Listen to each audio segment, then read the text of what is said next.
It's always great to have a nice crowd, and it's great to be actually standing in the rain.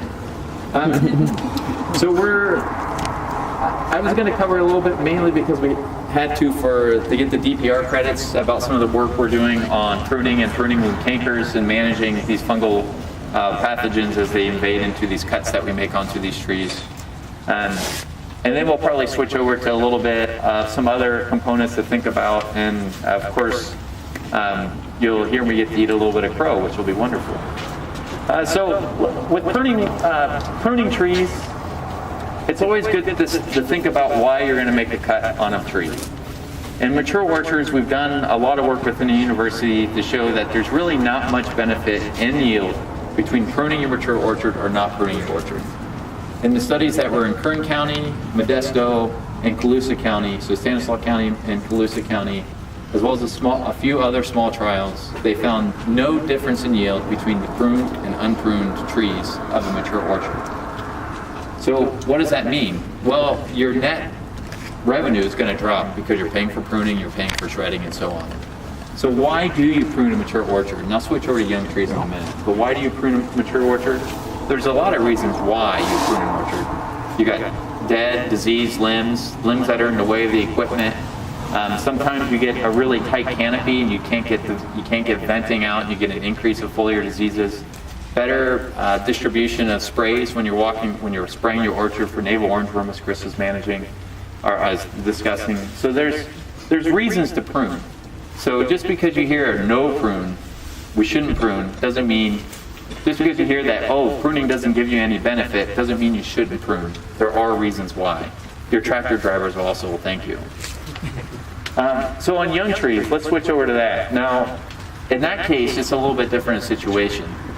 The more canopy you leave on a young tree, the faster it's going to develop into production. Makes sense. We're going to have a bigger canopy, we're going to capture more light, and with more light, we have more ability to produce crop. So cutting hard on young trees means you're going to cut off your cropping potential of that tree.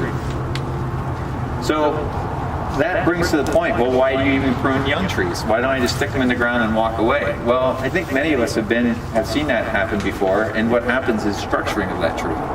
If you put this tree in the ground and has really bad structure, essentially it's going to grow a limb, and then that limb props up on top, and it's like a giant lever, and it puts a tremendous amount of force onto the trunk, and if it's not properly connected, the limb breaks off. And then eventually you get a couple limbs, and then the tree has to come out. So you prune to maintain structure, not in years 1, 2, or 3, but more for 6, 7, 8, 9, 10, when you're really setting a tremendous amount of crop on these trees. So when you prune, or when you're thinking of a young tree, and I'm bringing this up now because although you could start pruning now, most people are going to probably prune from now till about the end of March on young trees. You want to make sure that those scaffolds are spaced both on the same plane, they're spaced around the plane, as well as vertically on the trunk of the tree. So it doesn't mean what this means is you're not going to put all those scaffolds out at one point at the top. So if this was essentially your scaffolds coming out at one point, that's not what you're going to try to do. You're going to try to space them out as they come down the tree and at different angles. How many scaffolds? I get this question a lot. Depends how high you had it in your trees in the very beginning, and how many scaffolds that you can leave with essentially about 4 inches, I think about a hand width in between, if possible, hand width in between, allow enough room to shake, and up to the top of the tree. So could be 5, could be 6, could be 8, I don't know. But I will tell you it's usually between 4 and 6. That's a deviant away from the traditional three scaffold component, and sometimes don't be afraid to cut more. Sometimes it's 3 scaffolds, sometimes it's 2. But usually, you're looking somewhere probably with the way we're heading trees a little higher, usually about hip height, and the amount of breaks that we're getting on these, you can probably get between 4 and 6 pretty easily. You're one of the people who want to just put them in and let them go, that's fine. Make sure that usually this is probably a little bit better, that they're packed a little tighter, so probably somewhere between 12 and probably 15 feet, depending on rootstock and soil vigor. And you could probably get them in, let them go, but when those trees come from the nursery, you still want to stub them back a little bit. There's been a few disasters where people just thrown the trees in the ground and walked off. So you kind of nip them back, just like you've traditionally done with most other bare root trees that we put in. So then they're off to the races. So that's a decision you have to make on your own ranch. I can tell you what, I'd prefer to structure them a little bit. I don't think the problem is you get that shears in your hand, you want to cut everything. I've been there before. It's like a power trip. So I prefer somewhere around 4 to 6, but if you want to leave everything on, that's fine. You'll have a success. Your orchard will produce. So just keep that in mind. I will tell you, if you're going to move more towards the unpruned or the non-pruned component, when those newly planted trees break out in the spring and you get those double breaks and those real tight limbs that are on top of each other, go in with a hand pruner and thin those out. And then you can actually do a lot less pruning in the fall because you won't have to worry about trying to get your loppers in there. Plus those limbs grow together. So hold that thought on those limbs grow together, because that's that whole idea of why we space these scaffolds. So almond is different than walnut in that it doesn't really branch graft. When those limbs come together, all you get is a callus tissue, or what we call an inclusion. It's an area where it grows, but it doesn't grow together. So that means it's not connected to anything. It's just growing into itself. So when you have those double breaks that expand into themselves, you actually lose the ability to connect, have a better connection to the trunk. When you have a lot of scaffolds on the tree and they eventually grow together, you essentially get this material like this. So then as this limb loads up and this limb loads up, it eventually begins to split. And then as it keeps moving and the tree gets heavier and more crop, and that's where you get that limb breakage that occurs back at the base of the tree. I think we've all seen that, and that's what's going on. So we talked about cutting the tree, and sometimes it's necessary. Mature trees, sometimes it's necessary, mature trees. I think it's generally still advised to do some type of training in young trees, as we discussed before. But when you're pruning these young trees, especially in the winter, we've been finding an increased occurrence of these fungal cankers. It's a whole family. It's known as the Botchosferia. There's probably 12 different types. I can bore you with the Latin if you want, but I don't really know it. I don't really care. All I know is, well, I do care, but all I know is that they tend to sporulate when rain is in the forecast. So as rain comes into the area, you start seeing the humidity increase. The fungus and its fruiting bodies can detect that increase in humidity and begins to push out spores. As the rain comes down, it hits it, splashes those spores into the air, they get caught by the wind that's usually associated with these storms, and then they move from tree to tree, from riparian area into your orchard. So if you're coming into a rain event and you're concerned about pruning these trees, and you're either making the size of your thumb or larger cuts, it might be something to consider. Treating these wounds with some type of protectant. Is it always necessary? Well, I mean, I've seen orchards, especially in riparian areas, that have a tremendous problem with it. And I've seen some orchards that prune in the middle of the rain and don't have any issue with it. So can I predict that? No. But it can help me potentially manage a little bit of that risk. So what are we going to do? Simply, you can probably just mix up a backpack sprayer of something containing a little bit of Topsom M or maybe Rowley. Those are two products that are listed for pruning wounds, and it's been shown to be pretty effective in grape. There's probably others, but make sure it is labeled for pruning wound treatment, and you can apply it through a backpack sprayer if you're going to do it. Some people will actually run through and just turn off their top nozzles on their trees and just kind of blast the trees. On their spray rig, turn off the top nozzles and just kind of blast the trees. That would work as well. So that's chemical control. If you want to just use some type of paint, that would help as well. But here's the trick. Work out of Australia is showing it's not latex paint. You actually want to utilize acrylic paint. So for some reason, acrylic doesn't crack, and it provides the ability to actually protect those spores from landing on that wound.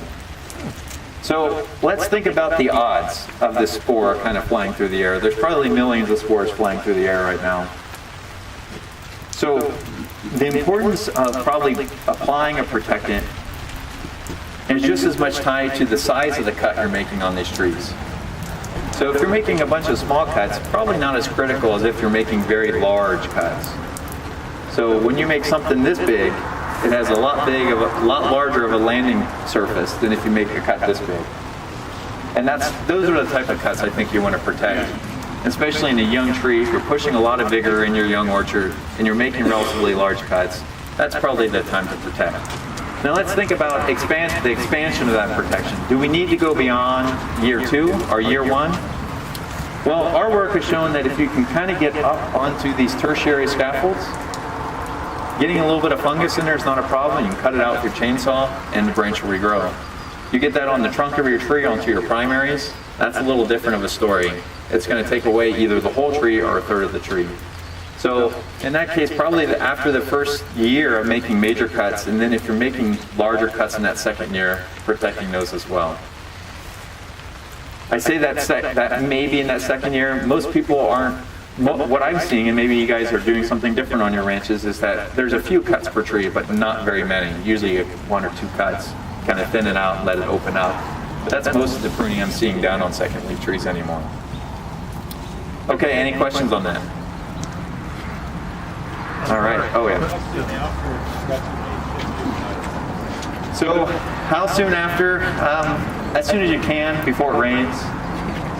Ideally, makes sense, right? Ideally, you want to prune. If you don't want to do it, no problem. But try to prune when rain is not in the foreseeable forecast. And the reason why we're thinking this is becoming more of an issue is because of the size of the cuts we're making on these trees. And the cut of a diameter of a quarter can take between 10 days and 2 weeks to heal. And beyond that, we think it can take up to 3 weeks to completely heal. So it's susceptible for up to 3 weeks when it's larger than the size of a quarter. So it gives you an idea of the long period of susceptibility. Of course, the further you get from pruning, the less susceptible that wound is. Long-winded answer, but yeah, that's. Any other questions on that? Yes, sir. With carmels and bud failure and trying to top the bud failure part of the tree and get more sunlight into the part of the tree that's productive, is there a benefit? Oh, so if you don't like the way they look, cut it off. But if you don't care, usually it won't matter. Because bud failure on a tree, it's genetic.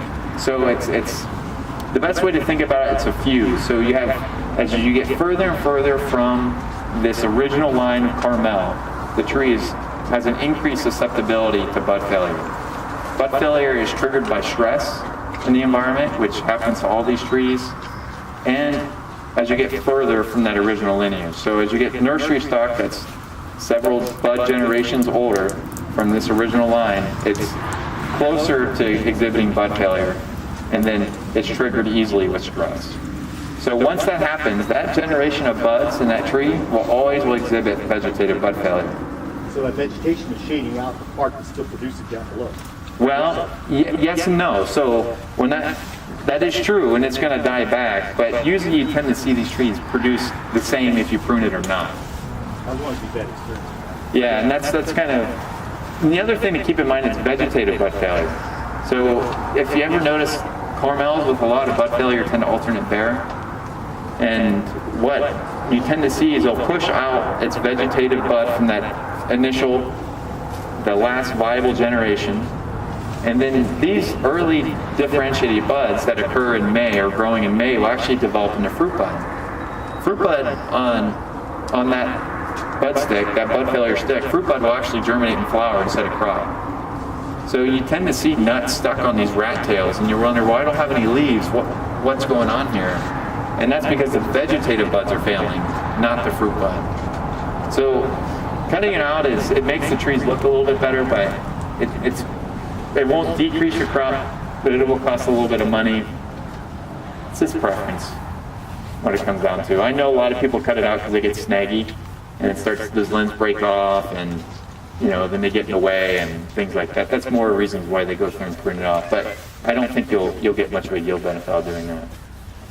And probably, if I ask Mario Viveros, he's probably done some work on it at some point. So I'll look into that. Going back to that, if you're going to prune and you're saying, well, do I need to treat all my pruning wounds on my mature trees? Definitely not. Remember, you're making small cuts. If you get a little bit of infection up high because you're running a hedger through or something like that, don't worry about it. You're going through, that's not the type. You want to protect in those first 2 years, and after that, you could probably let it go. Okay, so any other questions? What about treating for scab and rust? Does zinc sulfate do anything this time of year? All right, you got into one of the topics I'm going to talk about, so I'll just go to that one right now. So that was the eating crow I was going to get to.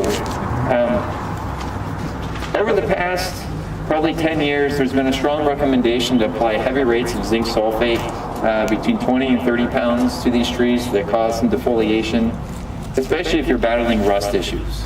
And the idea was that you apply this material, you put a toxic concentration of salt onto the leaves, and it drops it to the ground, and it gets that leaf tissue on the ground when it's a little bit warmer to have an increased degradation of that plant tissue. And you're thinking, well, why would I do that? Well, rust, and this is why it only really works for rust, rust can only survive on green leaf tissue. So that leaf tissue that's in the crotches of your tree, that's still sticking onto those limbs, that's on the ground or falls to the ground really late into the winter, which then carries over to the spring, is where that overwintering inoculum is coming from. So the idea was to apply this rust to the tree, drop the leaves to the ground, and get them on the ground when the temperatures are warm, and then they begin to break down. Now, the thing of this is this has to be done early. You need these leaves on the ground now, so you have enough time and enough warmth in the soil to expedite the breakdown of that tissue. I don't know very many of you would be that excited about dropping your leaves right now. Are we past that point? Is it too late? So the question is are we past that point? Is it too late? I'd say if you probably make a spray right now, my guess would be, if you didn't make a spray, there'd probably be a difference of probably 3 to 4 days. It wouldn't be much. We're kind of just waiting for these cool temperatures to come in to drop, and then the leaves will start to yellow out and they'll fall. I want to add to that having a tree this green right now means you did a lot of things right. And this is probably why we're having the issues that we're having in getting these leaves off these trees, is because we're pushing a lot more vigor. The leaves are hanging tighter onto the trees. And even when we come through and make this application, we're not seeing it doing a very good job of defoliating. So I've kind of switched my position on this, that I think you're throwing a lot of good money away. And if you're having a rust issue, take that money you're going to spend on 20 to 30 pounds of zinc sulfate, put in a strobilurin in May or June, and you're probably going to be further ahead than if you drop the leaves off the tree. So the other component of that is, so you do a great job of defoliating your orchard, but your neighbor doesn't. Rust just comes in with the wind, gets into your orchard, and you're back to the same spot again. So that's where I think it's better to think of crop protection in this route. I just think with the footprint of almond expanding, I just think we're throwing some money after that. Now, does that mean applying zinc in the fall is bad? Definitely not. These trees, as a good spray, foliar spray going into dormancy, this is my second component of eating crow.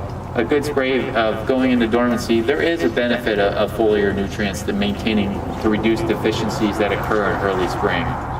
So zinc, boron, there's pretty good data to support the use of those. All that other stuff, you know my position on that, but all that other stuff, I think, we're all a little bit wishful thinking, depending upon what element. They're always a flavor of the year. I think this year was cobalt, last year was molybdenum. Who knows? What about copper as a dormant spray? Will that help with the scab and? All right, I'll get that in a minute, Jim. Using a little bit of low urea, if you want to put some nitrogen down, or some potassium nitrate, or some other mix, a little bit of that would help. I'm not going to say you probably want to go too high on that nitrogen rate, especially when you want these guys to go to bed. So keep that in mind. You want to prevent deficiency as you come out in spring, not promote growth. That's the point of what you're trying to do at this time of the year, to put these guys to bed all right, so they're not as hungry when they wake up. So let's switch over to dormant, since Jim's leading that thought here. So we talked about scab. Let's talk about rust. Got it backwards. We talked about rust. Let's talk about scab. So scab is another foliar pathogen that we tend to have. It gives you a big kind of about a 1/4 inch or smaller tar-like lesion on usually the underside of your leaf. It's really bad on carmels. Can cause defoliation. and create, reliefing and then loss of crop in successive years. So if you're managing a scab problem, what we found is chlorothalonil with oil or copper with oil applied in the dormant, please dormant if you're going to do a chlorothalonil oil application, does a real good job of burning back the lesions and delaying sporulation of the scab pathogen. So why does a dormant spray work for scab but not for rust? Because scab is overwintering on the wood, on that 1-year-old wood on the tree, while rust overwinters on the green tissue. And it's going to be on the ground, and it's inside the leaf, and you can't get the penetration with that spray. So that's why a spray into dormant can actually work if you're managing a scab problem, but not provide any benefit if you're doing if you're trying to manage a rust issue. So this application of copper and oil, as well as whatever you want to put on at that given time of year, I'd probably say if you can jump up the rates a little bit, you can probably put some Dimlin or some BTN to manage peach twig borer, maybe a little bit of boron if you didn't put it on in the fall. You can go through and put that in as well. Just make sure it's compatible. That would provide the benefit to delay, to manage some of that, knock down some of the inoculant load as well as delay sporulation. Why is delaying it a good thing? Well, there's a lot of spraying that goes on during bloom and immediately after bloom. And it's a challenge to get across the field, especially if you're managing with rain and other types of conditions. We found usually, Jim Mataskevich has done this work about 7 days to 14 days delay in that sporulation, which puts that scab better into that 2 to 5 week post-petal full timing. So that's when you're really targeting your scab. If you're having a problem, you put a dormant application on. If you don't really have a problem, but you want to control for it, it's that 2 to 5 weeks post-petal fall. And that's when you want to time it. Rust is about 5 weeks post-petal fall and on. So many guys try to, I'm going to bracket it, I'm going to spray it 5 weeks, I'm going to get them both. Usually you get one, not the other. And that's one thing about putting that copper and oil on, it helps push that sporulation a little bit later, that you can get a little bit better control if you're trying to do that strategy. That's kind of where we are with the managing those two pathogens. We've seen some alternaria this year. I had some questions. Would a spray now work? Don't worry about it. That's again is a summer pathogen. It's just not worth it.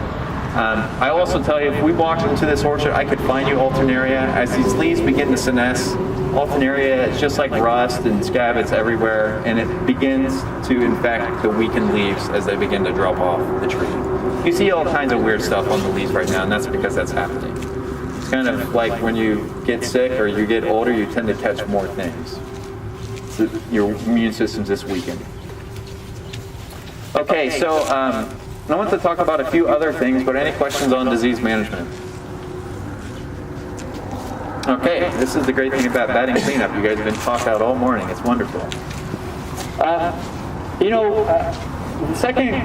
Another topic of eating a little bit of crow on is 3 years ago we're still in the midst of a pretty serious drought, and 3 years ago many of us started realizing we need to save a tremendous amount of water, and we went through and we've done a really good job of eradicating all unnecessary usage of water in our orchards, which includes cover crops. So I want to share some of the things I've been seeing recently in orchards over the past year and a half due to the removal of some of these cover crops and spraying essentially wall to wall or tree to tree across these orchards. So I find our biggest issue in our orchards nowadays is water infiltration, whether it's due to what May talked about, low quality water, reduced organic matter, who knows what, limited irrigation pattern, 20 to 30% of our orchard floor now being irrigated instead of 100%. We're having a harder time getting our water into the ground, and with that means we have increased loss to evaporation. So one way to manage this problem is organic matter. There has been shown that if you do apply compost consistently, you can increase your infiltration rates, but rarely do you see an increase in organic matter, at least in California soils. So you do see a notable increase in infiltration rates. without the increase in organic matter. But the other component is cover crops. So going through and actually planting a cover crop can actually, it does a multitude of things to your soil. One, it's providing organic matter when you mow the top of it and fill it in, just like you're trying to do with your compost applications. The second thing is those roots, as they penetrate down, produce what we call macropores, or very large pores in the soil, which allows the water to move in, as well as provides organic matter and soil carbon as you mow it over or turn it over into the soil. So we do know that cover crops, if managed through the whole season with an open canopy, does use water. And some estimates has been as high as 20 to 30%. We're actually revisiting that a little bit, mainly because when we look at this orchard now, we can see we're pretty close canopy, and that work was done in a 24 square orchard about 15, 20 years ago. So you can get an idea that our density hasn't changed, as well as our shade in the orchard has changed. The other thing is Jeff Mitchell is a agronomy specialist over at our Westside Field Station. He noted that by planting cover crops on some open ground, he was actually able to see a net gain in water in the orchard than a net decrease. So although the cover crop is using water, when it rains, the pores allow better infiltration, you have less runoff, and you actually tend to have you have a net gain of water into your field. Now, that's tied to the component that when we have rain, we have very low rates of ET, and so the crops aren't using a lot of water. And I would imagine if you keep that cover crop through the season, you'll see that those rates, that net gain will be quickly lost. So, how to manage cover crops in these fields? You know, that's where the challenge is, and this is why you guys get to put the art into practice. But I think residual, this is a good example of residual vegetation, where it comes up in the wintertime, it's managed all the way through spring, and eventually kind of dies out as the water goes away in drip systems. This is probably a good strategy to maintain. It helps, it does a couple things, especially if you're in heavy soil on the west side or maybe in some of these east sides. You get this crop in here, it actually can help pull out some of that moisture in the top part of the soil, so when it rains, you can actually get in there without compaction, and reduces that impact as well. There's a lot of, I wonder what I'm doing here, there's a lot of information out on the back table about cover crops with the usage for bees and bee health. That's something to consider as well, the use of mustards or something like that. I'm kind of an advocate of just a nice subterranean clover or some vetch. Make sure it's not Roundup resistant if you're planting it. And then maintaining your row strips clean as you can, even though some people would argue that's where you're putting most of your water.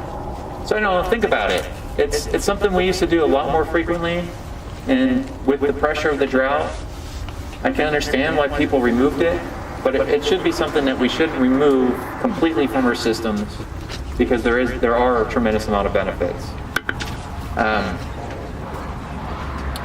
And that is about it.